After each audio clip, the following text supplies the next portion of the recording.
फिर हम दोनों उन धोरों पर बैठ गए। मिट्टी की गोद में एक अजीब सा सुकून होता है, कभी बैठ के महसूस करके देखिएगा। अब मैंने उससे पूछना शुरू किया, कौन हो तुम? यहाँ के तो नहीं लगते। वो बोला, तू कहाँ का है? तेरा क्या पता ठिकाना है? किस शहर से आया? कितनी उम्र है तेरी? कहाँ से आया था? कहाँ जाएगा? उसके सवालों की बौछारें रुक ही नहीं रही थी। मैं उसे क्या जवाब देता? सच कहूं तो मेरे पास कोई जवाब नहीं था। मैंने उससे कहा, मेरे को ये सब नहीं जानना और ना ही किसी सवाल के जवाब देने। जो मैंने तुमसे पूछा है तुम वो बताओ। तुम मुझे अपने बारे में बताओ। मैं तुम्हें बहुत दिनों से देख रहा हूँ। ज्यादा समझ तो नहीं पाया, पर इतना जरूर जानता हूँ कि तुम एक पढ़े लिखे सुलझे हुए इंसान हो।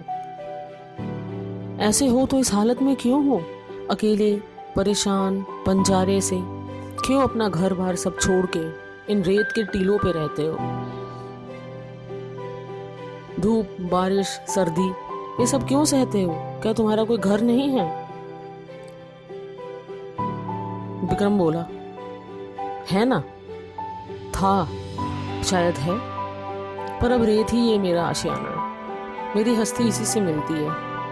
मेरी बात, मेरे आंसू, मेरी हंसी, मेरी खुशी, ये सब समझती है और सब पी लेती है। इसलिए सब छोड़ के इसके पास आ गया हूँ। जानते हो, जब सब हद से ज्यादा मिल जाए, जब तुम किसी चीज की पराकाष्ठा पे पहुंच जाओ, तो उसके आगे और क्या होता है? ये सवाल उठने लग गए थे मेरे मन में। मैं इनसे इतना भर गया था कि एक पल में इन सब से हट गया। सच कहूं तो कभी उनको छोड़ना नहीं चाहती, पर सब छूट गया। शायद ये सब मेरे साथ होना था, शायद ये उस पल में हो गया, और मैं खुश हूं कि ये सब हो गया। बस मैं खुद को वहीं छोड़ के निकल आया। अब बेपते का, बेघर, आवारा, बंजारा बना घूमता हूं।